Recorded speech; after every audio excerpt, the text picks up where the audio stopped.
I want to point out the schedule we will follow for this evening is written on the program handout you have received with bios of both Joanne Roberts from CBC All Points West Show and Mike McDonald from Stockton, California. Please refer to those. I want to welcome them both to this evening's screening of Thirst. I will now turn the evening program over to Joanne Roberts to act as our facilitator and host.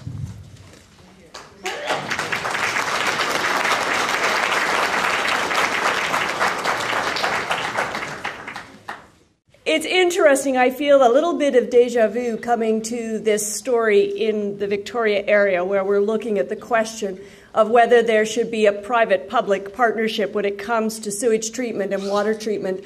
I spent 10 years of my career before coming here in the city of Moncton, and Moncton was one of the very first communities targeted by private water companies. In the case of Moncton, it was Vivendi. The contract was signed. Irregularities were exposed by both C.U.P.E and the media in that city, and the contract was canceled. That's not a judgment on whether the situation was right or wrong, but it does point out that, as Mike will probably tell us, it's never over. One of the things you'll hear in this film. So what I encourage you to do now is sit back, enjoy the film, think about what you want to talk about when it's over, and the discussion will go from there. Enjoy. Okay. You had a pretty good chance to see what Mike McDonald believes and how hard he worked in Stockton. Some time has elapsed since this award-winning point of view documentary was made. So to bring us up to date on what he's been doing since the day he packed up and left the office, Michael McDonald is here with us now. Let's give him a great Victoria welcome, Michael.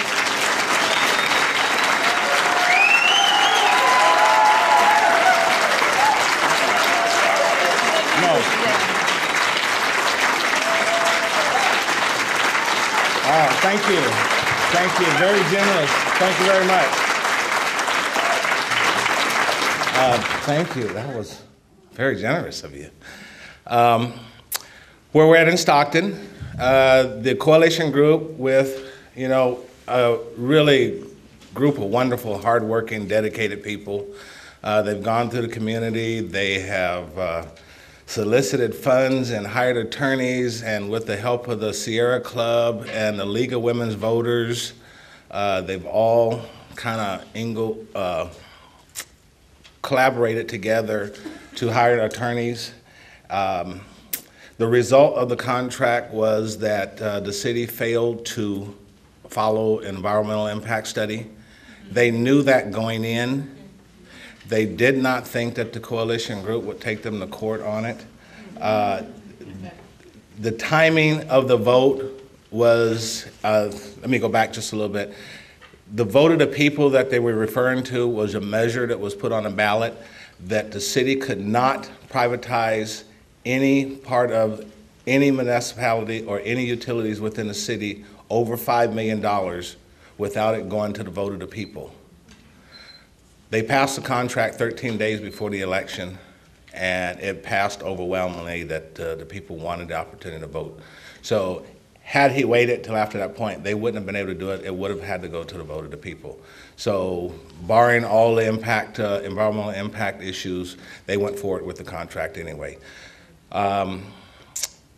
They took him to court. Coalition Group won on the CEQA, which is the environmental impact issues that I was referring to. I'm trying to think here. They appealed it. It went to the state appellate court. The state appellate court sent it back to the local court saying it wasn't an issue that the state would hear in an appeal, and that they sided with the local judge. And so it was heard again by a second judge, and that took almost a year. Well, it was almost identical ruling. So both judges ruled that the contract was null and void because they violated the CEQA Act. Well, we did. Now the problem is the city's appealed once again. OMI Timms, who promised that they were going to deliver on the contract. They have not delivered. The plant is literally falling apart around them. They've had numerous discharge violations.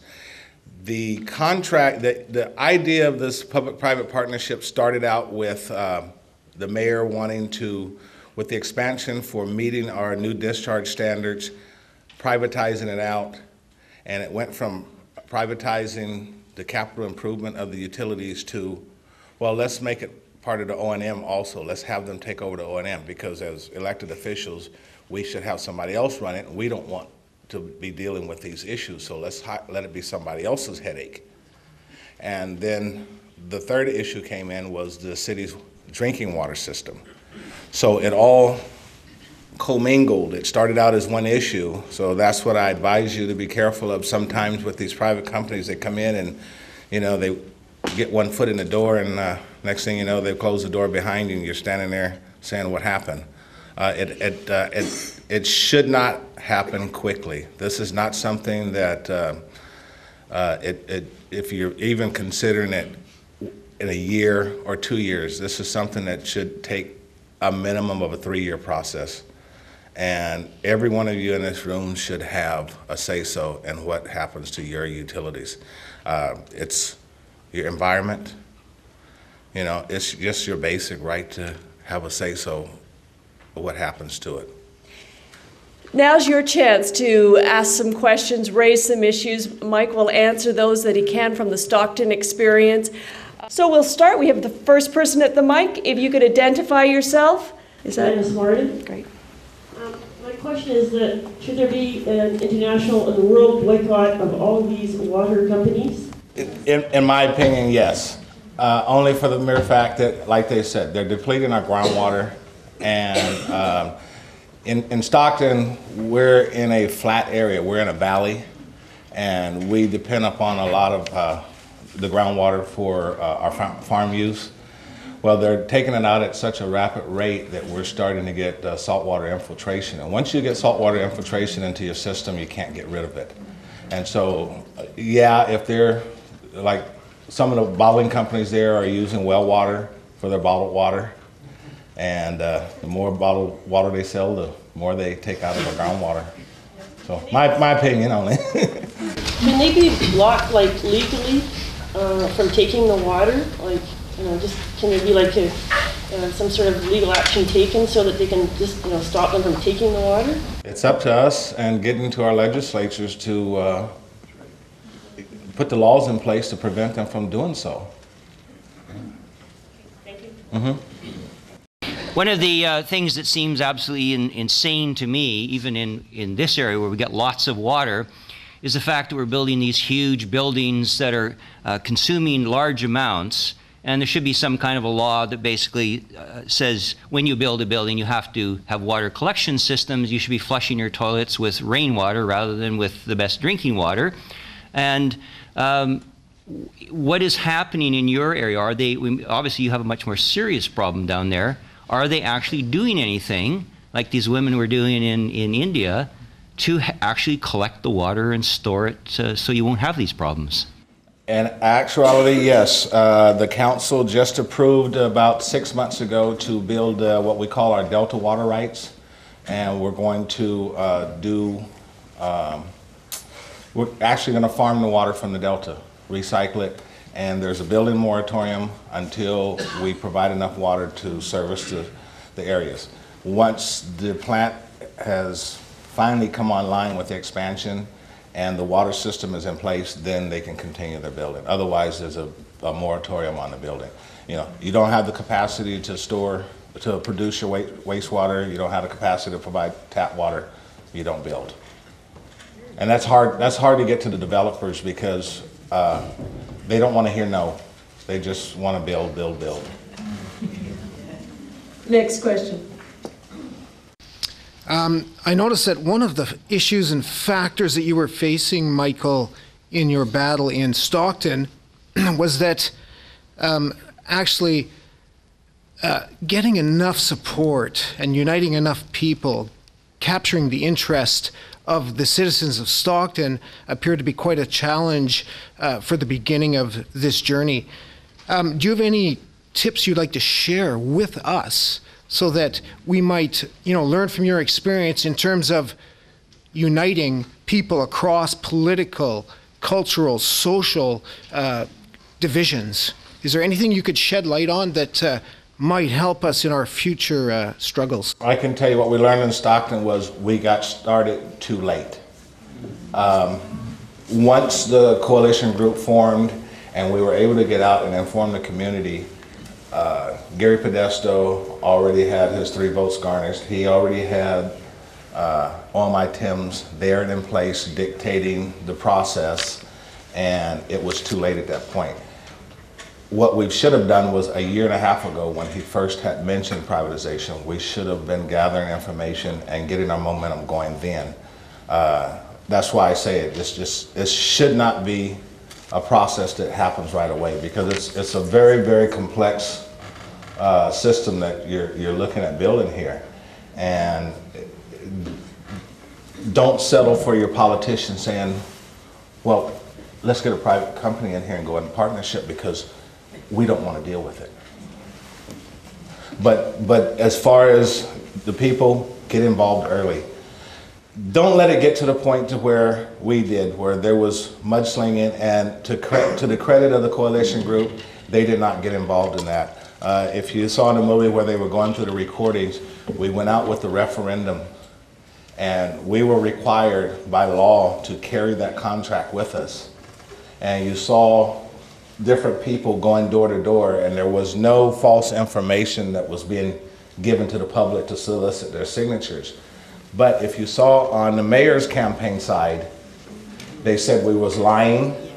They said we're trying to raise the rates of their water. They actually had paid signature gatherers in front of grocery stores and asking people if they had signed the referendum, that they know what they were signing, because what they're going to do is raise your water and your sewer rates. You can sign this petition here and rescind your signature. And so they paid people to do that. They actually, during the election of Measure F, they actually paid people to stand the 100 feet that's required at the polls with signs and then discourage people from voting. And the people still voted in favor of the referendum. So if you're going to fight it, give it a good, honest fight. But do it early so it doesn't get to this mudslinging part. And we was destined from the beginning. Michael, one thing that we did see in the documentary that you might want to comment on, how well funded is the effort to bring the private water companies, how well funded is that effort by Thames Water, OMI, Suez, Vivendi? They spent millions in Stockton. Talk that way. Or I can yell. They spent millions and millions of dollars to get this contract to go through. I'm still not convinced of the $165 million savings that Mayor Gary Podesto speaks of. It's not there. During all the negotiations, I went through negotiations with all my Tims back and forth, reviewing the appendices of the contracts, and it was supposed to have been for a 20-year contract, and there wasn't one time in the 3 months that we negotiated that they talked beyond 5 years. So their objective was to come in, do the expansion, make the money, and run. Yeah. There's no money to be made on O&M. And the operations and maintenance, I'm sorry. So the only profit for them is to come in and build the infrastructure and leave. So they don't want to be there to run it afterwards because, like in the case of Stockton, nothing's operational yet, with the exception of the odor control system. Thanks for coming. This is extremely interesting. It brings up so many issues in my mind. But anyway, I'm quite interested in your comment about the environmental assessment, and that's one of the things that's brought forth, and that's what's really helped quite a bit. So I'm quite interested in if you can actually expand on that a little bit. One of my areas of interest is in demand-side management, conservation of water. And it seems to me that private companies, where would they have the incentive to conserve water? So in these discussions with the councils, did they talk anything about demand-side management and why it would be better for privatization? You know, they seem to be contradictory. Do you have anything to say about that? You're right in the aspect that there was no reason for OMI to have a water conservation program. As a matter of fact, the water conservation program ceased to exist once OMI Thames come aboard. We did have a water conservation program. It was very successful. We had signs posted all over town, letting the public know how much they have conserved, keeping the public informed, and once OMI came in, there was no water conservation. There still is, till today, no water conservation program. Again, the bottom line wasn't about the environment, obviously, because they didn't care about the environmental impact of the surrounding delta. In Stockton, the San Joaquin Delta, there's 1,000 miles of waterway, and the water flows from 2 canals that flow approximately 380 miles to Southern California, and the farmers use it. The farmers discharge into it. We have the Port of Stockton. So there's a lot of pollution that goes on in there, and now the wastewater plant's kind of becoming a contributor to the pollution there. Thank you very much. Who actually conducted the environmental assessment? It hasn't been done yet. Oh, I thought you said it had been done. No, it has not been done yet. That is what the lawsuit was based on, was the fact that they did not do the environmental impact study. Sorry. You know. I was struck in the video about the issue and how the people of India were rising to the challenge in their own country, and the people of Bolivia, I actually went there in 2005 and am quite familiar with their struggle too. And it makes me wonder about national water policies, and if the governance of our water across our own country is something that we should be really striving towards. I wondered if you have a national water policy in the United States, and if you could speak to that. And I was thinking about the national water policy that sort of really isn't in Canada, but probably should be, and how we might go about making that come about to look after our water resources here in Canada. As far as a national policy, I don't know of one, but in each state is set up, and each water system is governed by a regional board. The regional board is independent of the utilities, and they put down some very, very stringent regulations as far as how to handle the drinking water, how to handle your wastewater. That's where the violations come in, is you're violating the discharge standards that the regional board issues to each utility. And in most cases, you can have a city 20 miles down the road and their discharge standards can be different from the one upstream. It just depends on where they're discharging to, how much flow they're getting into their plant, if it's mostly agricultural, if they've got canneries, if it's factories. So all of these things come into factor. And then with the water system, it's okay, where are they harvesting their water from? Most of the water in the valley comes from the Sierras. We depend on the snow runoff. So we have reservoirs up there that store the water for us, and then it's treated once it gets downstream. I've been to the water treatment plant on numerous occasions, and the regional board is always there. They scrutinize everything. But as far as a national policy, I don't know of one. You said that the mayor had his ducks all lined up in a row, so it looks like he knew where his votes were coming from. What were the first indications that privatization was in the works, that it was about to happen, or what kind of hints did you have that this was going to happen?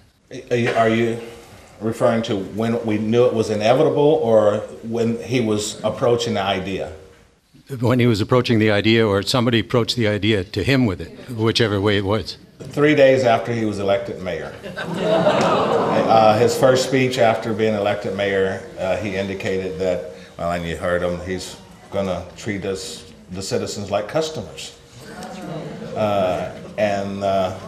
So from that point, and you know, hindsight's 2020, we look back, and that's when we should have jumped on it, and we should have organized ourselves, and I think we would have had a better chance. Well, I can't even say that, because he had to, it was orchestrated and it was destined to go that direction because of the other things that he needed to accomplish before he got out of office. In the situation in Moncton, it was interesting to note that a number of councillors prior to running for election were provided with trips to Euro Disney by Vivendi, of course, because it was prior to election. It did, before they actually became members of council, they didn't have to declare it. But if there was one thing that I would say you want to go looking for, is when companies are in town, they're looking for possible candidates. So during municipal election, it wouldn't hurt to ask whether any of the candidates have had any contact with water companies. It just, that actually was a tipping point in the Moncton story. It came out before it went to a vote, so. Well, I'm not saying that anything happened underhanded, but during the whole process, there's an area in Santa Cruz, California that's very, very exclusive. It's in the Aptos Hills, and during the whole privatization, there was this huge, I will call it a mansion, being built off the side of a mountain, and when Gary Podesto left office, that's where he moved to. He's no longer a resident of Stockton. So, I'm not indicating that they paid him, but... One more question? And that is the sewage treatment. And whether we like it or not, the province has a law that if it costs more than $200,000, and of course that's going to cost more than $200,000, there must be serious consideration and examination of P3s. Now, not only are we required to do that, I'm having trouble with my memory, and there is the public-private partnership organization, someone rescue me here, and they get the head of that and the people at the top get a bonus for every P3 they sign in this province. And they are the people who are supposed to be advising those who are on the core area liquid management. And the core area is this 7 communities. And I'm not sure whether any of you are on that core area. I actually have a list. Oh, you are, okay. And that is what one of my concerns, and I'm sure it's a concern of many of those who are here today. You have to look at that. You must look at it. You are going to be listening to people who are biased because they are going to make more money by that. And then how are you going to stand up to that? If you really, because water and sewage are so inextricably linked. Not only that, if we go for sewage treatment where we're doing water recovery, then we are even more linked, and I hope we go for using water and as treating it as a resource, the waste as a resource. So what is being done, and what can we do to help you, the politicians, give you some backup? Councillor Brownoff, I think that one's on your shoulders. It was. I'm sitting at that table. When we just had a report recently, and we've asked, yes, the Premier has mandated that Partnerships BC be involved, that they evaluate it. But the CRD will do an independent review of that process. My concern is that I've heard that when Partnerships BC does the evaluation, we as the CRD board won't actually see their full numbers. We'll see an executive summary. And so some of those issues are of concern. So there are, I believe, a majority of us on this committee that are really looking at this seriously. Bob's not on the committee, he's a counselor. But the rest of us on the committee are seriously looking at P3s. We've asked for an independent review of Partnerships BC. We've had the presentation by the fellow who, didn't he spend a lot of money on entertaining some people somewhere? Alcohol. So I want to assure you that there's a number of us that are seriously looking at this. We're not going down this path. Well, if you're only getting a summary, and the contract for Stockton was 900 pages, and I know you haven't got time, and the cities, these communities, I sure don't have the lawyers that the corporations do to go through every fine detail. It seems to me that it is a really high risk, and I would suggest that maybe you have to set some very, very high standards and have to somehow or other make sure that that is binding. Because I lived very close to Hamilton, Ontario, and I had very close friends and a brother who were in Hamilton, and it was just constant complaints. And I know finally they got out of that. And if you actually look into their website, unless it's changed recently, there's no mention of the years when it was with the private company. And I presume it's because in their agreement, because there was a financial agreement in the end, that, you know, as they do quite often, the losing party has stipulations that you know, they were somehow or other the ones paying out the money to whatever. Anyway, there's all these contracts. I'm not expressing myself very well on that. But I just would like to say that I'm a member of Greater Victoria Water Watch Coalition, and we certainly want to back you up. And we would really, really like, you know, any kind of help that we can get in terms, you know, and if we can help in terms of, you can help us, and in getting the kind of movement that would help people really do something, really do something to help you people, back you up. And thank you for coming. I wonder, Michael, if you could speak to the difficulty of getting through these contracts and how important it is to have someone who does. Oh. You saw how big it was. We had the mayor hired a company out of Washington, D.C., a legal firm. They also hired a consultant firm out of Washington, D.C., who specialized in assisting cities with putting these contracts together. They're supposed to be non-biased. And then the employees spent 6 months forming process action teams, defining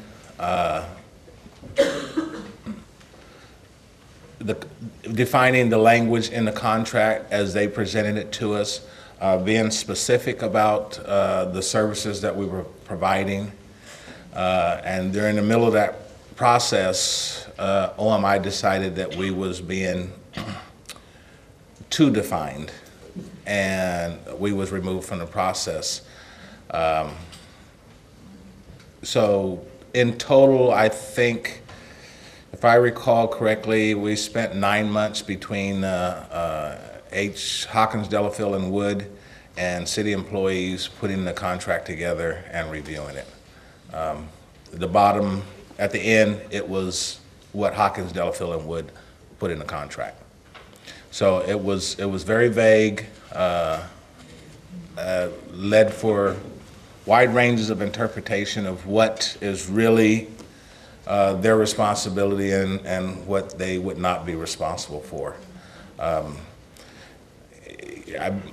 know that by the time the ink dried, OMI and Tim's had a team of attorneys that just ripped the whole thing apart and figured out where they were able to manipulate it and make money.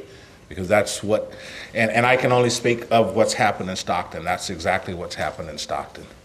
The letter of the contract, even if they followed it as it's written, would have produced a better product than what they're giving ratepayers right now.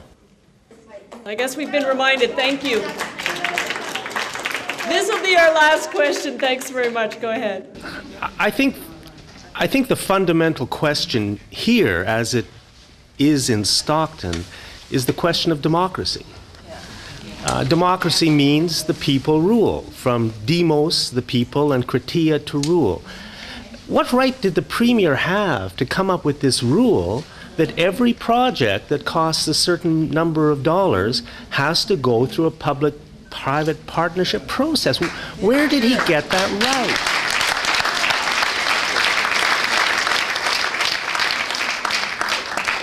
So we've lost control of our government, obviously, but we have to realize that, always that they're not working for us. It's a corporate government. That's right. And the CRD has no right also to do anything that the people of this city don't want. So their role, the CRD's role, should be going out, finding out what people want. They should be putting on evenings like this. They should be doing polling. They should be doing focus groups. What's the CRD doing to find out what we want and to inform us? I mean, where's the information? And I think Stockton, what transpired, what you saw in the movie in Stockton, is exactly what you're talking about. The failure to follow the democratic process. They totally disregarded what the people wanted.